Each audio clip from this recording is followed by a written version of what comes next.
శ్రీ మాత్రే నమః. ఛానల్లోకి స్వాగతం అండి. బ్రహ్మం గారి కాలజ్ఞానం ప్రకారం సింహరాశి వారి పూర్తి జాతకం బయటపడింది. ఇక దీని నుంచి తప్పించుకోలేరు. ఈ వీడియో చూడకపోతే మీరే నష్టపోతారు. మరి బ్రహ్మం గారి కాలజ్ఞానం ప్రకారం ఈ రాశి వారి జాతకం ఎలా ఉండబోతుంది?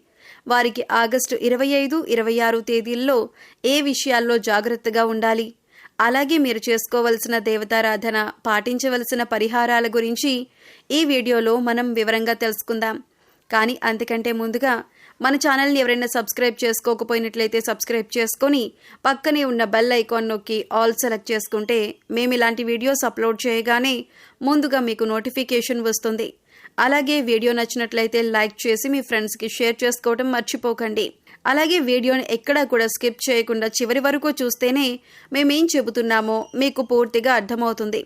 అలాగే జై శ్రీరామ్ అని కామెంట్ చేయడం మర్చిపోకండి.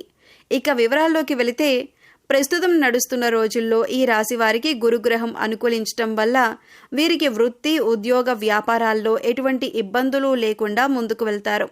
ఆర్థికంగా లాభదాయకంగా ఉంటుంది. వివిధ వనరుల నుండి ధనలాభం ఉంటుంది. పెట్టుబడులపై మంచి ప్రతిఫలం లభిస్తుంది. స్థిరాస్తి కొనుగోలు చేస్తారు. అంతేకాకుండా ఈ సమయంలో కొత్త పనులు ప్రారంభించడం వల్ల ఊహించని విజయాలు సాధించే అవకాశాలు కూడా ఉన్నాయి. అలాగే నిలిచిపోయిన పనులు కూడా పూర్తవుతాయి. ఆర్థిక పరంగా ఎంతో శుభప్రదంగా ఉంటుంది. అలాగే ఉద్యోగాలు చేస్తున్న వారికి సులభంగా పదోన్నతులు కూడా లభించే ఛాన్సులు ఉన్నాయి. కుటుంబ జీవితంలో సమస్యలు కూడా తొలగిపోతాయి. అలాగే ఆర్థిక సమస్యలు కూడా రాకుండా ఉంటాయి. ముఖ్యంగా విద్యారంగానికి సంబంధం ఉన్న వ్యక్తులకు విశేష ప్రయోజనాలు కలుగుతాయని జ్యోతిష్య శాస్త్ర నిపుణులు తెలియజేస్తున్నారు. అలాగే వ్యాపారాలు చేసేవారికి సులభంగా విజయాలు కలుగుతాయి. ఇక ఈ యొక్క రాశి వారికి మనం చూసుకున్నట్లయితే కనుక ఇక పూర్తి జాతకం ప్రకారం ఎంతో చక్కగా వారి యొక్క లైఫ్ అనేది ముందుకు సాగుతుంది. అయితే వారి జీవితం ముందుకు వెళ్ళటానికి కావలసిన పరిస్థితులైతే వీళ్ళకి అనుకూలించకపోయినా వాటిని జాగ్రత్తగా అధిగమించుకుంటూ ముందుకు వెళ్తారు. వీళ్ళు చాలా కష్టపడతారు. అయితే ఎంత కష్టపడినా కూడా, ఎన్ని కష్టాలు వచ్చినా కూడా వీళ్ళు భయపడరు. ఆ కష్టాలను చూసి దూరంగా వీళ్ళు అస్సలు పారిపోరు. ప్రతి కష్టాన్ని అధిగమించే ప్రయత్నం చేస్తారు. దాన్ని ఎలాగైనా సాధించే ప్రయత్నం చేస్తారు. అయితే వాళ్ళ జీవితం ఎన్ని కష్టాల వైపు నడుస్తుందో అదే విధంగా వీళ్ళ యొక్క జీవితంలో అదృష్టం కూడా చాలా దగ్గరగా ఉంటుంది. ఈ రాశివారు అదృష్టవంతులని చెప్పి నలుగురు మాట్లాడుకునే విధంగా వీళ్ళ యొక్క లైఫ్ అనేది ఉంటుందని చెప్పొచ్చు. ఈ రాశివారు ఎప్పుడూ కూడా విలాసవంతమైన జీవితాన్ని గడపటానికి ఇష్టపడతారు. పరిస్థితులు కూడా దానికి అనుకూలంగా ఉంటాయి. వీళ్ళ యొక్క లైఫ్ స్టేటస్ ప్రకారం చూసుకున్నట్లయితే ఈ రాశి వారి లైఫ్ స్టార్ట్ చేసినప్పుడు, అంటే టీనేజ్లో కావచ్చు, లేకపోతే వివాహం జరిగిన తర్వాత లైఫ్ స్టార్ట్ చేసినప్పుడు ఎలా ఉంది, దానికి ముందు వాళ్ళ లైఫ్ ఎలా ఉందని చూసుకుంటే మనకి తేడా అనేది తెలుస్తుందన్నమాట. ఎందుకంటే వాళ్ళ యొక్క జీవితం, అంటే పెళ్లికి ముందు లేదా వారి యొక్క కెరియర్ లైఫ్ని స్టార్ట్ చేయడానికి ముందు, లైఫ్ స్టార్ట్ చేసిన తర్వాత కూడా చాలా తేడా అనేది క్లియర్గా కనబడుతుందన్నమాట. ఇక అదే విధంగా ఈ రాశి వారు చాలా సహనంతో ఉంటారు. కోపం ఎక్కువగా ఉంటుంది. వీళ్ళకి కోపం ఎక్కువగా వచ్చేది ఎప్పుడంటే వీళ్ళు సహనాన్ని కోల్పోయినప్పుడే. కాబట్టి ఈ రాశి వాళ్ళు కూడా ఎంతో చక్కగా నిదానంగా ఉంటారు. దాంతోపాటు చాలా సహనం, ఓర్పు కలిగి ఉంటారు. కానీ వీళ్ళని ఎవరైనా కావాలని రెచ్చగొట్టడం లేదా వీళ్ళు చేసే పనుల్లో తలదూర్చడం చేశారంటే వీళ్ళకి వచ్చే కోపం అంతా ఇంతా కాదు. జీవితంలో వచ్చే కష్టాలన్నింటినీ కూడా అధిగమించటానికి వీళ్ళు కోపాన్ని తగ్గించుకుని ముందుకు వెళ్లే ప్రయత్నం చేస్తే ప్రతి దాంట్లో వీళ్ళు సక్సెస్ అవుతారు. అలా కాకుండా కోపంతోనే ఉంటాను, కోపంతోనే ముందుకు వెళ్తాను అనుకుంటే మాత్రం ఖచ్చితంగా వీళ్ళు ఫెయిల్యూర్ని లైఫ్లో రాసుకోవాల్సి ఉంటుందన్నమాట. ముఖ్యంగా ఈ రాశివారు ఆరోగ్యం విషయంలో జాగ్రత్తగా ఉండకపోతే చాలా బలహీనులైపోతారు. ఆరోగ్య విషయంలో ఎన్ని రకాల జాగ్రత్తలు తీసుకోవాలో అన్ని రకాల జాగ్రత్తలు ఈ రాశివారు తీసుకోవాల్సిందే అని చెప్పబడుతుంది. ఎందుకంటే ఆరోగ్య సమస్యలు తొందరగా చుట్టుముడతాయి, అదేవిధంగా తొందరగా తగ్గుతాయి కూడా. కానీ వీళ్ళకి అనారోగ్య సమస్య వచ్చింది అంటే అది పరిస్థితి ఎలా ఉంటుందంటే మామూలుగా ఉండదు. కాబట్టి చాలా చాలా జాగ్రత్తగా ఉండాలని చెప్పి సూచించబడుతుంది. ఇక ఈ రాశివారు నిర్ణయాలు తీసుకోవటంలో చాలా దృఢంగా ఉంటారు. అంటే వీళ్ళు ఏదైనా విషయం గురించి ఆలోచన చేసి దాన్ని ఎలాగైనా సరే కంప్లీట్ చేయాలని కానీ, లేకపోతే ఫలానా పనిని ఎలా పూర్తి చేయాలని ఆలోచించాలి అనుకున్నారంటే దానికి సంబంధించిన నిర్ణయం ఏదైతే ఉందో ఆ నిర్ణయాన్ని కన్ఫామ్గా తీసుకుంటారు. ఆ నిర్ణయం చాలా దృఢంగా ఉంటుంది. అంటే నేను ఒకసారి నిర్ణయం తీసుకున్నాను, ఇక ఎలాగైనా నా నిర్ణయానికి కట్టుబడి ఉంటాను అని వీరి ఆలోచన ఉంటుంది.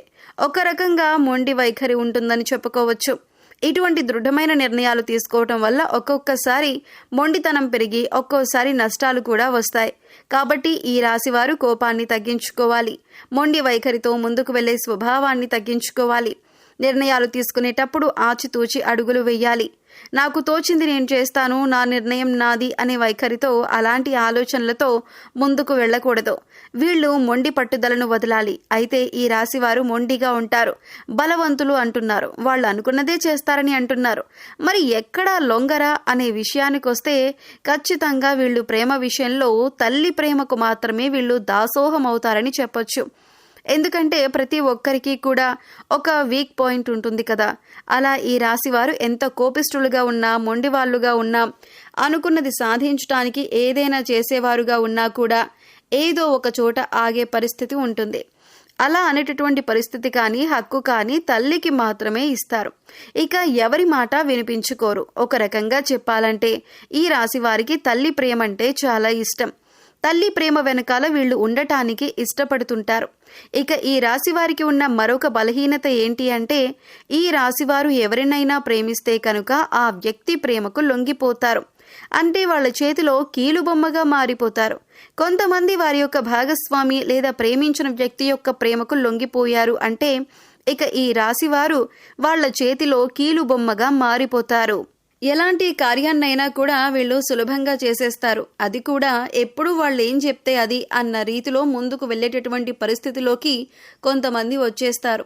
అలాంటి స్థితిగతులు ఈ యొక్క రాశివారి జాతకంలో ఉంటాయన్నమాట. కాబట్టి ఈ విషయంలో జాగ్రత్తగా ఉండాలి. ఈ రాశివారు ప్రేమించినా కూడా ప్రేమించిన వ్యక్తితో ఎంతవరకు ఉండాలో అంతవరకే అని ఆలోచన చేసుకుంటూ ఉండాలి. అయితే వీరికి విలాసాల కోసం డబ్బు వృధాగా ఖర్చు చేయబుద్ధి కాదు. వీళ్ళు జాగ్రత్తగా ఉండటం వల్ల డబ్బు దాచిపెడతారు. కానీ మీరు జాగ్రత్తగా పరిశీలిస్తే గనుక పెద్ద వ్యాపారంలో కానీ, స్పెక్యులేషన్లో కానీ నష్టపోయే అవకాశం ఉంది. కాబట్టి పెద్ద పెద్ద వ్యాపారాలు జోలికి వీళ్ళు వెళ్లకుండా ఉండటం మంచిదే. వ్యాపారం హై రేంజ్లో పెట్టుకోవాలి అని ఆలోచన చేసి నష్టపోయిన తర్వాత బాధపడే కంటే ముందే ఆలోచించి అడుగు వేయటం చాలా మంచిదని చెప్పబడుతోంది. ఇంకా ఈ యొక్క రాశి వారికి మరొక బ్యాడ్ హ్యాబిట్ ఏంటంటే, ఒక రకంగా చెప్పాలంటే అది మంచిదే. ఒక చోట ఏదైనా పనిలో వాళ్ళు నిమగ్నమయ్యారు అనుకోండి, నిద్ర గురించి కానీ, తిండి గురించి కానీ ఏమీ పట్టించుకోరు. చుట్టుపక్కల ఏం జరుగుతుంది అనేది కూడా పట్టించుకోరన్నమాట. కాబట్టి వీళ్ళు ఈ విషయంలో ఆసక్తి చూపించకపోవటం వల్ల, శ్రద్ధ చూపించకపోవటం వల్ల ఆరోగ్యం క్రమేపీ క్షీణించే అవకాశాలు ఎక్కువగా కనిపిస్తున్నాయి. ఈ రాశి వారికి ఆరోగ్య సంబంధ విషయాలకు వస్తే ఊపిరితిత్తులు, శ్వాస సంబంధ వ్యాధులకి ఎక్కువగా గురవుతారు. ఈ రాశివారు ఇతరుల మాటలను అస్సలు లెక్క పెట్టరు. ఈ రాశి వారికి మధ్య వయస్సు నుండి జీవితం చాలా అద్భుతంగా ఉంటుంది. అంటే వీళ్ళు అనుకున్నటువంటి జీవితాన్ని అప్పటి నుంచి చూస్తారు. అత్యున్నత స్థాయికి చేరి మంచి పదవులు పొందే అవకాశాలు వీళ్లకు ఎక్కువ ఉన్నాయి. మంచి ధన సంపాదన, స్వగృహం నిర్మించుకోవటం జరుగుతుందన్నమాట. ఇలా ఈ రాశివారు చాలా వరకు వాళ్ళ జీవితంలో ముందుకు వెళ్తారు. ఏ విషయంలోనైనా ఖచ్చితంగా వ్యవహరిస్తారు. వ్యాపార విస్తరణలో బంధువుల నుంచి, జీవిత భాగస్వామి వైపు నుంచి చాలా సపోర్ట్ కూడా లభిస్తుంది. ఎన్ని మంచి ఫలితాలు ఉన్నప్పటికీ కూడా ఈ రాశివారు జాగ్రత్తగా ఉండాల్సిన విషయం ఏంటి అంటే ఆరోగ్య విషయం.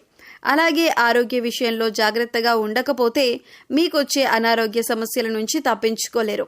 కాబట్టి ఆరోగ్యాన్ని ఎక్కడా కూడా అశ్రద్ధ చేయకండి. ఆరోగ్య సమస్యలు ఏవైతే ఉన్నాయో అవి మాత్రమే మిమ్మల్ని కృంగదీయగలవు. ఆర్థిక ఇబ్బందులు కాదు, శారీరక శ్రమకు సంబంధించింది కాదు, వృత్తి వ్యాపారమైన ఇబ్బందులు కాదు. మిమ్మల్ని ఆరోగ్య విషయంలో మాత్రమే దెబ్బ కొట్టే పరిస్థితులే కనిపిస్తూ ఉన్నాయి. ఆ విషయాలు మాత్రమే మీకు ఎక్కువగా ఇబ్బందులు ఎదురయ్యే పరిస్థితి ఉంది. కాబట్టి ఆరోగ్యాన్ని అశ్రద్ధ చేయకండి. అశ్రద్ధ చేశారంటే మీరు చాలా నష్టపోతారు. అయితే ఈ రాశి వారు ఎక్కువగా శివారాధన చేస్తుంటే మంచిదే. మాస శివరాత్రి రోజున శివుడికి అభిషేకం చేయించుకోండి. అలాగే నవగ్రహాలకు 11 ప్రదక్షిణలు చేసి నమస్కరించుకోండి.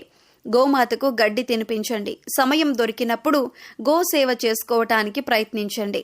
మూగజీవాలకు, పశుపక్షాదులకు తాగటానికి నీరు, తినటానికి ఆహారాన్ని ఏర్పాటు చేయండి. ఇలా చేసినట్లయితే గత జన్మలో చేసిన పాపకర్మల యొక్క దుష్ఫలితాలు తొలగిపోతాయి. సో చూశారు కదండి, సింహరాశి వారి గురించి తెలుసుకున్నారు కదా. ఈ వీడియో మీకు నచ్చినట్లయితే లైక్ చేయండి. మీ ఫ్రెండ్స్ అండ్ ఫ్యామిలీ మెంబర్స్లో సింహరాశి వారు ఉంటే వారితో ఈ వీడియోని షేర్ చేసుకోండి. అలాగే ఇప్పటి వరకు మన ఛానల్ని సబ్స్క్రైబ్ చేసుకోకపోతే సబ్స్క్రైబ్ చేసుకొని పక్కనే ఉన్న బెల్ ఐకాన్ నొక్కి ఆల్ సెలెక్ట్ చేసుకుంటే మేము ఇలాంటి వీడియోస్ అప్లోడ్ చేయగానే ముందుగా మీకు నోటిఫికేషన్ వస్తుంది. మరో చక్కటి వీడియోతో మళ్ళీ కలుద్దామండి. ఓం శ్రీమాత్రే నమః.